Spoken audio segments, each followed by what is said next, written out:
بدگمانی فوراً اپنے دل میں نہ لاؤ. یعنی بہت سے لوگوں کا دیکھ کر ان کے دوستوں نے کہا اچھا آپ اس جیل میں تھے.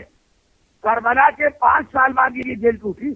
ہم تو سمجھے تھے کہ کربلا کا واقعہ جب قریب آ رہا ہے اور آقا حسین کوفے کی جانب آ رہے ہیں, ہم یہ سمجھے تھے کہ آپ لڑنا نہیں چاہتے, جان نہیں دینا چاہتے, تو راتوں رات اس لیے آپ غائب ہو گئے. آج تک ہم یہ سوچتے آ رہے تھے کہ ہمارا دوست حسین کو چھوڑ کے چلا گیا, بھاگ گیا, فرار اختیار کر گیا, چھپ گیا. ہمیں کیا پتا تھا کہ آپ اس جیل میں. کتنے ایسے لوگ نکلے تھے, مگر 5 سال بعد نکلے. ابھی تو یہ اتنا سخت جیل خانہ کہ جو آدمی اس کے اندر گیا اس میں سے زندہ کوئی نہیں آیا. صرف ایک آدمی اس میں سے زندہ نکلا اور وہ مختار. اور بس انہی کا زندہ نکلنا اس قید خانے کے ٹوٹنے کا سبب بنا. مگر مختار اس طرح سے زندہ نہیں آئے کہ آج ان کو جیل میں ڈالا گیا, کل انہوں نے کوئی جادو پڑھا, کوئی چھومنتر کیا, کوئی دعا پڑھی, لوگوں کی آنکھوں میں پردہ آ گیا اور مختار جیل سے نکل گئے. نہیں, بڑی محنتیں اور کوششیں کرنا پڑی. وہ کس طرح؟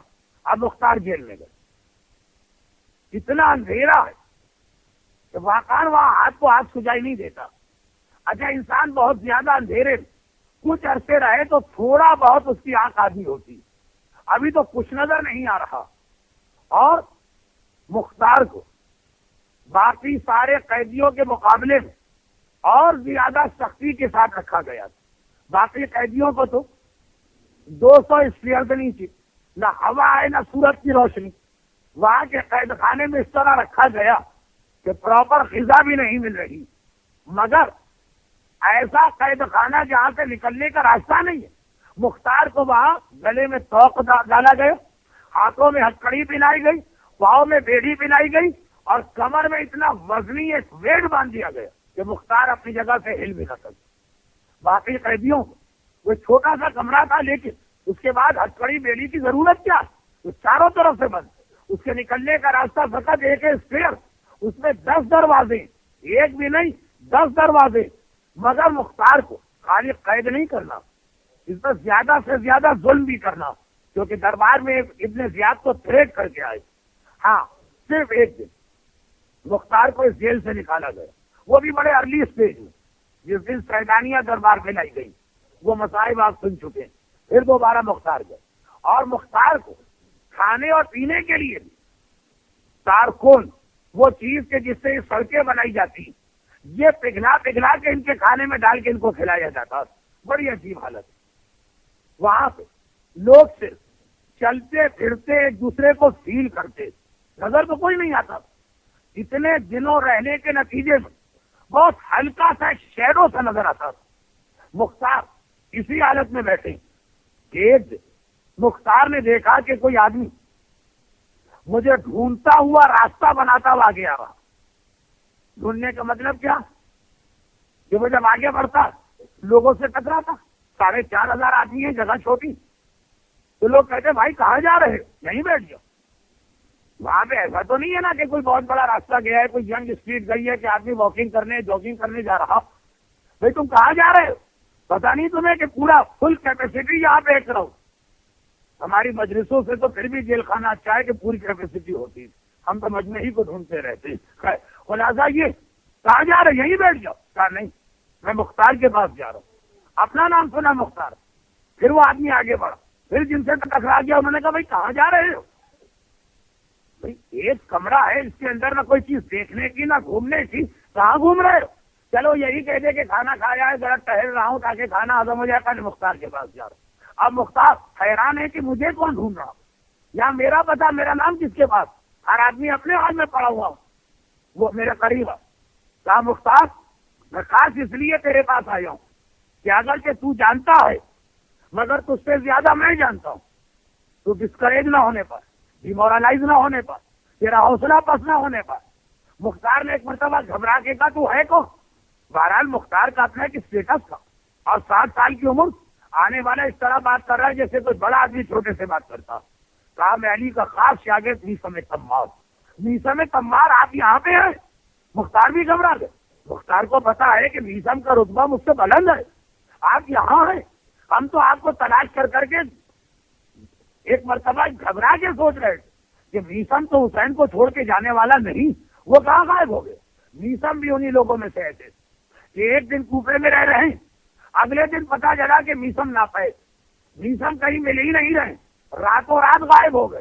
یہ آج کل جو آپ تھرڈ ورلڈ کنٹریز اور اسپیشلی مسلمان کنٹریز میں دیکھتے ہیں کہ رات کو پولیس آتی، آدمی غائب ہو جاتا، یہ سارا سلسلہ قائم کیا ہوا ہے حاکم شام، اس کے بیٹے یزید اور یزید کے گورنر ابن زیاد کا۔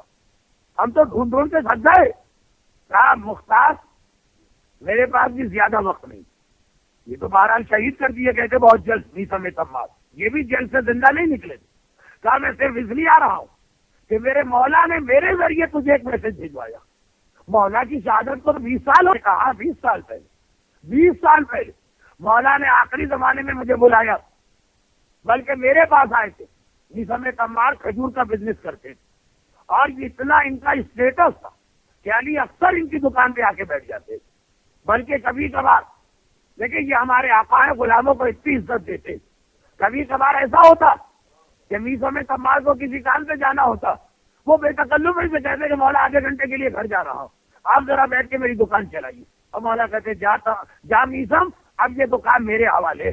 باقاعدہ میسم تمار کی دکان پہ بیٹھ کے مولا کھجورے بیچا کرتے، لیکن کہا کہ آخری زمانے میں مجھے بلایا اور کہا کہ دیکھو آج سے 20 سال بعد تم ابن زیاد کی جیل میں جاؤ، تمہیں شہید تو کیا جائے گا، وہ واقعہ ایک الگ واقعہ ہے اور ہر آدمی کو معلوم ہے، ایک ایسے پوری ڈیٹیل بتائی، مگر شہادت سے پہلے تمہیں جیل خانے میں ہمارا ایک چاہنے والا دوست مختار ملے گا، اور مختار سے کہہ دینا مختار نہ مایوس ہو، نہ گھبراؤ، تمہیں اس قید خانے سے زندہ آنا۔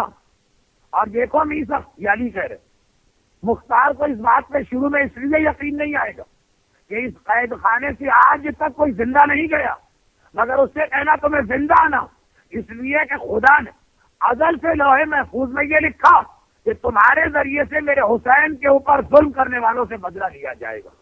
مختار تم مر نہیں سکتے جب تک کہ تم میرے حسین کے قاتلوں سے انتقام نہ لو، تو مصیبتیں آئیں گی، پریشانیاں آئیں گی، مگر یہ یقین رکھنا کہ زندہ نکلو۔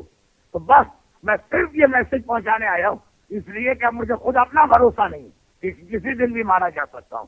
مختار کی میسم تمار کو قید خانے میں پہلی اور آخری ملاقات، پھر مختار کو پتہ بھی نہ چل سکا کہ میسم پہ کیا گزری۔ ہمیں اور آپ کو پتا کہ ایک مرتبہ کھجور کے درخت سے سولی دے کر ہاتھ پیر کاٹے گئے اور کچھ وقفے سے زبان کاٹی گئی، مگر مختار کو نہیں معلوم، اور مختار کو قید خانے کے سب سے آخری حصے میں رکھا گیا۔ اب یہ تو ابن زیاد نے اپنی حد تک پلاننگ کر لی، اس زندگی میں کبھی مختار باہر نہیں آئیں گے۔ اب آئیے ادھر دیکھیے پیرالل پلاننگ اللہ کی چل رہی ہے، اور اللہ نے حالات اور واقعات کو کیسا بنایا۔ شہر کوفہ حالات نارمل ہو گئے، یعنی جتنے محبان اہل بیت کے جیل میں آ چکے ہیں، سیدانیوں کا قافلہ کوفے سے ہو کے باہر جا چکا، یہ رہا ہو کے شام سے مدینے آ گئے، مگر اب وہ وقت آیا کہ جو کربلا کے لشکر میں یزید کی فوج کے سپاہی سب کو انعامات دیے جا رہے ہیں، سب کو ریوارڈ ملے، ہر ایک کو سب کچھ ملا۔ عمر سعد کے لیے فقط رائے کی گورنری کا آرڈر ابھی تیار کیا جا رہا، لیکن کوفے کے اندر اسے بھی کیش ایسٹ جائیدادیں بہت دے دی گئی، بڑے عیش و آرام سے یہ لوگ زندگی گزار رہے ہیں۔ ابن زیاد کے دربار میں ان کے لیے اسپیشل چیئر رکھی جاتی ہے، یہ خاص وہ آدمی جو کربلا میں یزید کے لیے جنگ جیت کے آئے۔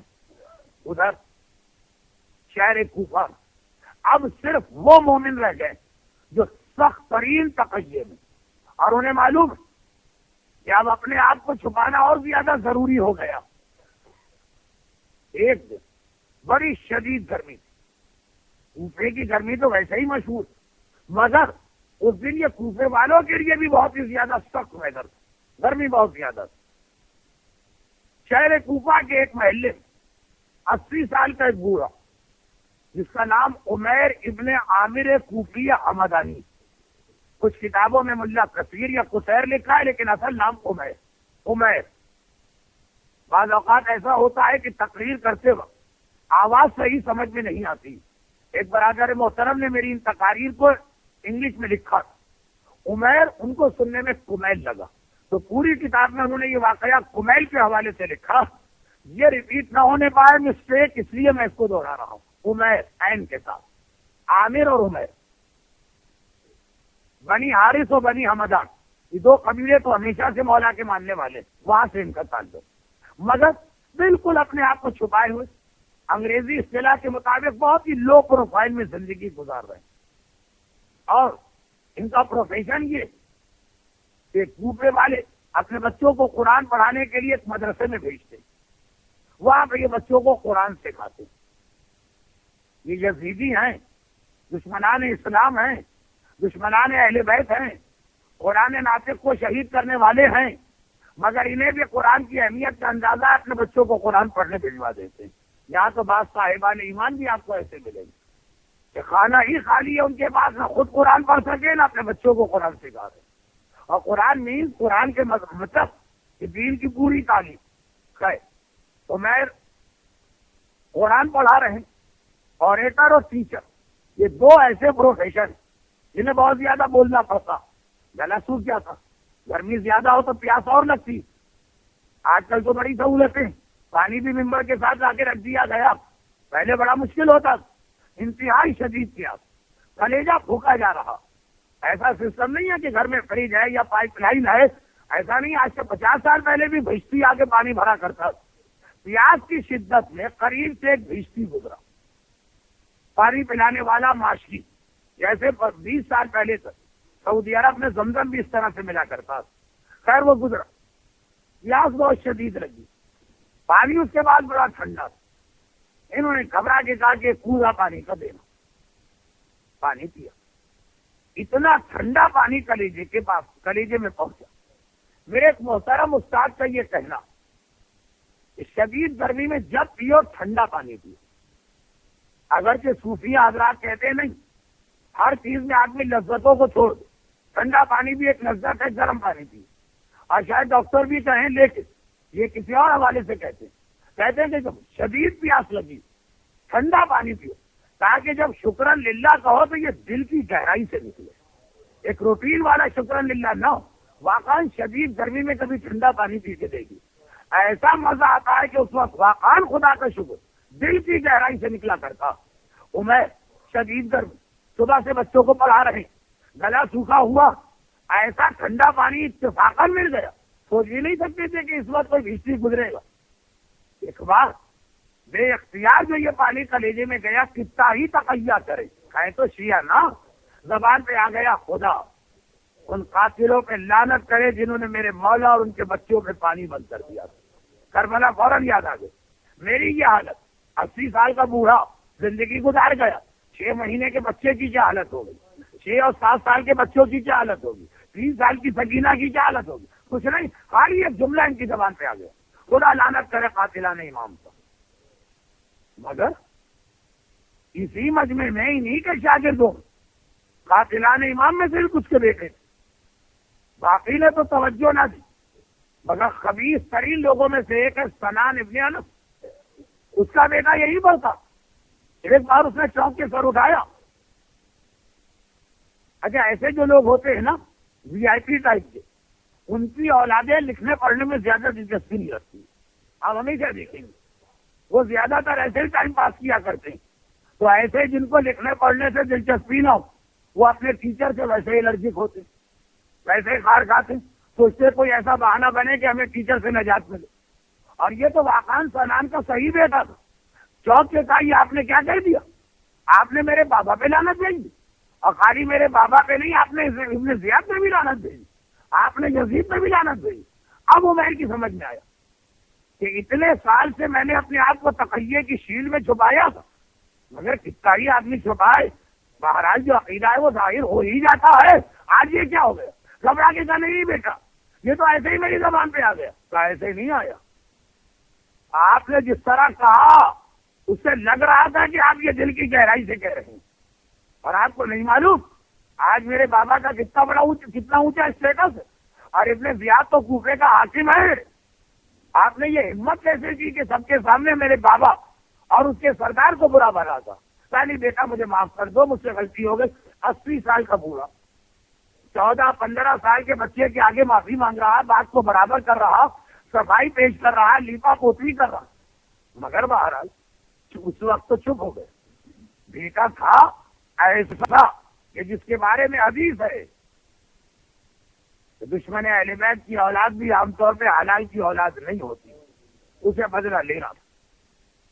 اب دوپہر کا وقت آیا جو لنچ چھٹی ہو جاتی ہے مدرسے کی، آپ کو پتا ہے کہ سارے میڈیٹیرین اور سارے مڈل ایسٹ میں دوپہر کے وقت آفیسز بند ہو جاتے ہیں، دکانیں بند ہو جاتی، یہ روزانہ 2 بجے واپس گھر آتا، آج نہیں آیا۔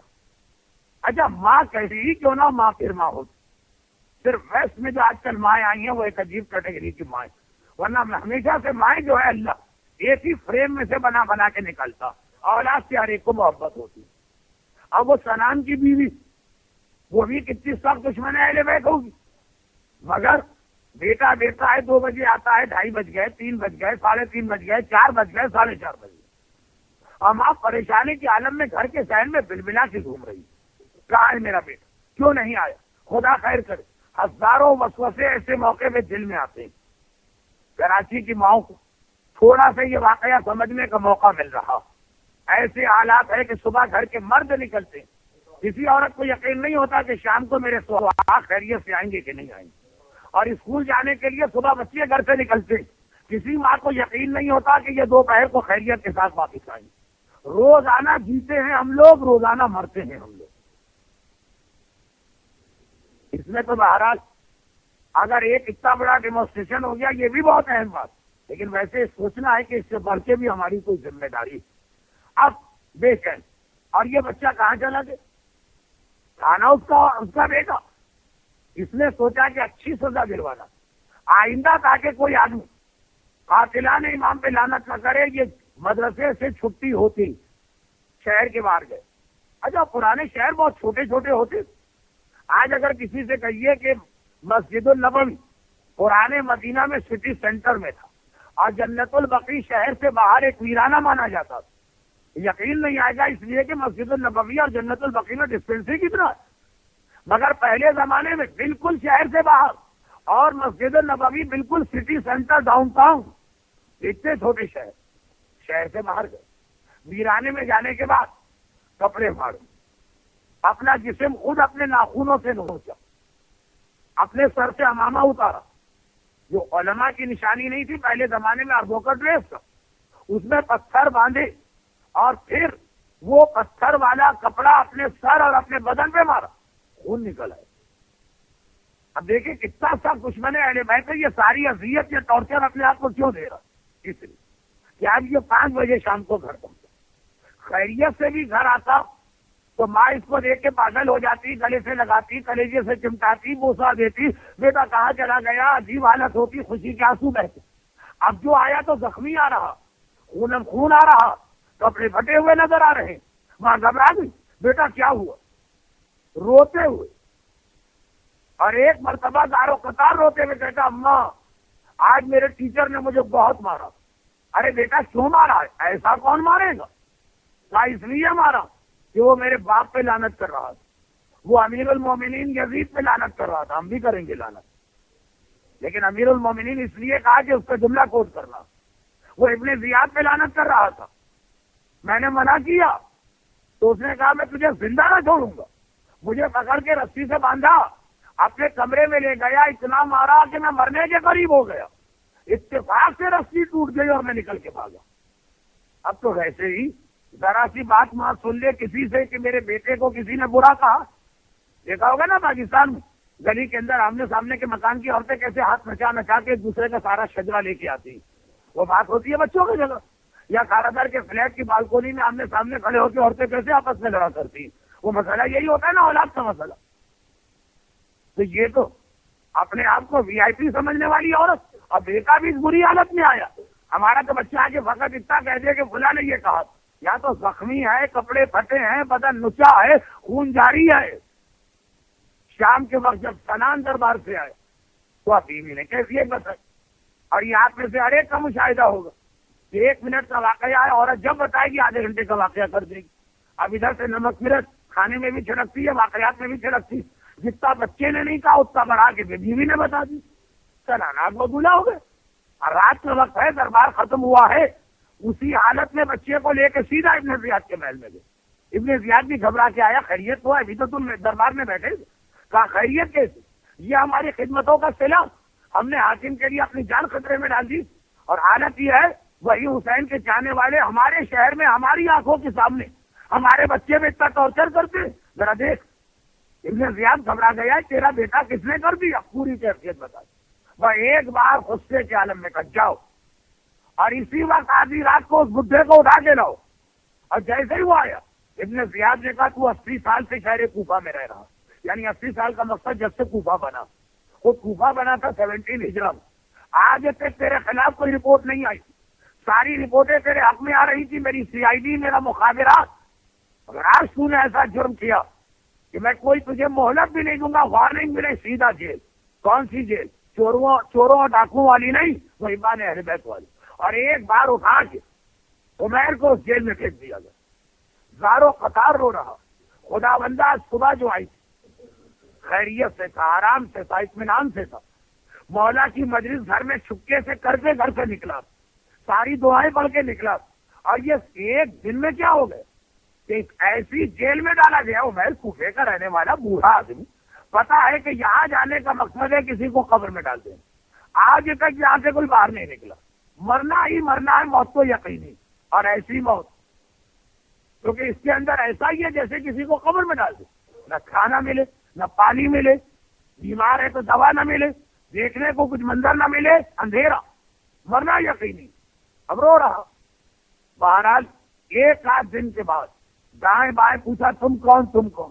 ارے ایک ایک نام سامنے آ رہا. عمیر گھبرا رہا. ارے تم یہاں ہو، ہم تو سوچ رہے تھے پتہ نہیں کہاں غائب ہو گئے. آخر میں عمیر کو یہ خود ایک اچھی ہابی لگی کہ تو سارے جاننے والے ہیں، مجھ سے چھوٹے ہیں، میرے سامنے کے. وہ سروے کرتا کرتا پورے قید خانے میں جا رہا، یہاں تک کہ آخر قید خانے میں پہنچ گئے. وہاں دیکھا کہ کوئی قیدی ایسی حالت میں، صاف نظر تو نہیں آ رہا، مگر ایسی بری حالت میں کہ اب تک 4,500 میں سے کسی کی یہ حالت نہ تھی. اور یہ قیدی سر کے بال بہت بڑے ہو گئے، اس کا چہرہ بھی پورا چھپا، پورا بدن زنجیروں، ہتکڑیوں اور بیڑیوں سے جکڑا، اپنی جگہ سے ہلنے کی طاقت نہیں. اتنے عرصے میں مختار کے بدن پر یہ ہتکڑی، بیڑی اور گلے کے توق کے زخم بن چکے اور تکلیف الگ ہو رہی تھی، آہ آہ آہ کر رہے. عمیر گھبرا گیا. یہ کون قیدی؟ یہ سارے کے سارے شیعان حیدر کرار، جسے ان سے بھی زیادہ بری حالت میں کیوں رکھا گیا؟ کون ہو تم؟ بال پڑے. کہا میرا نام مختار. ارے تم ہو مختار؟ ہم تو ڈھونڈ رہے تھے کہ مختار کو تو مسلم نے کوفے کے باہر بھیجا، وہ کہاں غائب ہو گئے. ہمارے دل میں خیال آیا کہ شاید تم کہیں بھاگ گئے، تم یہاں ہو. کیونکہ مختار جو آئے تھے تو اچانک دربار میں لائے گئے تھے، کوفے کے گیٹ سے دربار. تم یہاں ہو. اور مختار جو ابھی تک کرا رہے تھے روک دیا کر رہا تھا. عمیر تم آ گئے، میں تمہارا انتظار کر رہا تھا. ارے میرا انتظار؟ مجھے تو خود نہیں پتا تھا کہ میں 3 دن پہلے مجھے نہیں معلوم تھا کہ میں یہاں ہوں گا. کہا کہ تمہارا انتظار میں اس لیے کر رہا تھا کہ نہیں سمے تمار مجھ سے کہہ کے گئے. کیا ہے مختار، جس دن عمیر اس قید خانے میں آئے سمجھ لینا تمہاری آزادی کا انتظام ہو رہا. عمیر گھبرا گئے. کہا میں تیری آزادی کا کیا انتظام کروں، میں تو خود قید میں آ گیا. کہا تو قید میں فقط میرے لیے لایا گیا، کل ہی تجھے قید سے رہا کیا جائے گا، اور وعدہ کر کے جا کے میرا ایک کام کرے گا. مجھے خط لکھنا ہے، یہ خط لکھنے کا سامان بھی بھیجے گا اور خط کو پہنچائے گا. عمیر ہنسنے لگے. مختار اچھا مذاق کر رہے. مختار نے کہا نہیں، مولا کی قسم، مولا کا شاگرد میسم مجھے بتا کے گیا، وعدہ کرو. کہا مجھے یقین نہیں ہے، لیکن چلو اگر ایسا ہوا تو میں وعدہ کرتا ہوں. اور عین اس موقع پہ قید خانے کا دروازہ کھلنے کی آواز آئی. مختار نے کہا کل تو بہت دور کی بات ہے، یہ تمہاری رہائی کا انتظام ہو گیا تو میں قید سے نکالا جا رہا. باقی باتیں انشاءاللہ کل، اس لیے کہ سوا نہ ہو سکے. بھائی دروازہ کھل رہا تھا اور یہاں سے موضوع کل آگے بڑھے گا، لیکن ایک ریکویسٹ کے ساتھ. اور وہ ریکویسٹ یہ کہ بہرحال مجھے کوئی اعتراض نہیں ہے، 1 گھنٹے کی مجلس میں بھی جو مجھ سے کہا جائے گا میں میٹر آپ کو دوں گا، لیکن اگر آپ چاہیں تو یہ ہو سکتا ہے کہ جو ویک ڈیز میں ہمیں پتا ہے آپ کی مجبوریاں، آپ کو کوئی زحمت نہیں دی گئی، کیونکہ اب یہ 3 دن لانگ ویکینڈ، تو آپ 15 منٹ پہلے اگر مجلس میں حصہ لینا کہ 7:45 تک میرا بیان شروع ہو جائے تو 1 گھنٹہ 20 منٹ کی مجلس ہوگی، نماز بھی تقریباً وقت پہ ہونے لگے گی اور مجھے بیان کرنے کے لیے ٹائم بھی زیادہ ملے گا۔ میں اعلان آپ کر کے بات آپ پہ چھوڑتا ہوں، اگر آپ 7:45 بجے آ گئے تو میں ممبر پہ ہوں گا، بلکہ اس سے پہلے آئیے 7:30، اس لیے جی سے کتاب بھی ہے، سلام بھی ہے، مرثیہ بھی، میرا بیان 7:45 شروع ہوگا، اور آپ نہیں آئے تو میں جاؤں گا، اور پھر جس وقت اتنا مجمع آئے گا کہ اس میں مجلس پڑھتے ہوئے ذرا اچھا لگے اس وقت میرا بیان شروع ہوگا۔ قائد خانے کا دروازہ کھلا، سمجھ جاؤ تمہاری رہائی کا انتظام ہو رہا۔ عمیر نے گھبرا کے کہا کہ ابھی یہ ہتھکڑی اور بیڑیاں مجھے کچھ عرصے اور پہننا، لیکن عمیر خود کہتے کہ جتنی دیر میں نے مختار سے بات کی مجھے صاف لگ رہا تھا کہ مختار سے بولا نہیں جا رہا، یہ ہتھکڑیوں کا وزن، یہ بیڑی کا وزن، یہ گلے کا توق، گردن جھکی ہے، گردن نہیں اٹھائی جا رہی، یہ چند جملے مختار نے کہے، اور صاف یہ محسوس ہوا کہ بڑی زحمت و پریشانی کے ساتھ۔ اب ذرا سوچیے، جب میرے آقا سجاد کو دمشق کی مسجد میں تقریر کرنا پڑی تھی اس وقت کیا حالت؟ آج جمعے کا دن تھا نا، آپ نے نماز جمعہ میں شرکت کی، ایک ایسے ہی جمعے کا تذکرہ ہو کہ یزید نے قید خانے سے سجاد کو بلوایا تھا، مسجد میں بٹھایا تھا، ممبر کے نیچے سجاد تھا، ممبر پر یزید کا درباری خطیب اور ملا، اور اس کا کام یہ تھا کہ وہ یزید کے قصیدے پڑھے۔ ادھر اس کی تقریر مکمل ہوئی، میرے مولا سجاد نے پہلے تو اس کو ٹوک دیا کہ اے خطیب، تو نے دنیا خریدنے کے لیے آخرت کو بیچ دیا اور بندے کو خوش کرنے کے لیے اللہ کو ناراض کر دیا، اور کتنا بدترین سودا کیا۔ اور پھر میرا مولا کھڑا ہوا، یزید تیرے آدمی کو جو کہنا تھا کہہ دیا، اب مجھے بھی اجازت ہے کہ میں کچھ کہوں۔ امام کسی کی اجازت کا محتاج نہیں، یہ وہی جو آج کی مجلس کا عنوان تھا، مجمع کو انوالو کرنا۔ میرا مولا یہ چاہتا کہ سارا مجمع اس واقعے میں شریک ہو جائے۔ یزید سوچ رہا ہے کہ میں کیا کہوں، ادھر مجمع کو انٹرسٹ ہوا، ایک مرتبہ کہا کہ ہاں یزید ہم ان کی تقریر سننا چاہتے ہیں۔ مجمع کو کیوں انٹرسٹ ہوا؟ اس لیے کہ مجمع نے ہزاروں مقرر اور اوریٹر دیکھے، ایسا مقرر نہیں دیکھا جس کے گلے میں توق ہو، ہاتھوں میں ہتھکڑی ہو، پاؤں میں بیڑی ہو، اور اسی لیے یزید سے پوچھنا نہیں تھا، مجمع کو اپنی جانب ڈائیورٹ کرنا تھا، اسی لیے یزید کے جواب کا انتظار نہ کیا، ممبر پہ گئے اور کہا جو مجھے جانتا ہے سو جانتا ہے، اور جو نہیں جانتا تو میں اپنا تعارف کرا دوں۔ انا ابن محمد المصطفیٰ، انا ابن علی المرتضیٰ، انا ابن فاطمہ الزہرا، میں محمد مصطفیٰ کا بیٹا، میں علی مرتضیٰ کا فرزند، میں وارث فاطمہ زہرا، ارے میں مکے کا مالک، میں صفا اور مروہ کا صاحب، ارے میں حرم کا محافظ۔ خالی اتنا نہیں، میں اس کا بیٹا جس کا سر پس گردن سے جدا کیا گیا، میں اس کا بیٹا جس کا لاشا گھوڑوں تلے پامال کیا گیا، میں اس کا بیٹا جس کی بہنوں اور بیٹیوں کو بے مقدار و چادر کے بازاروں اور درباروں میں لے جایا گیا۔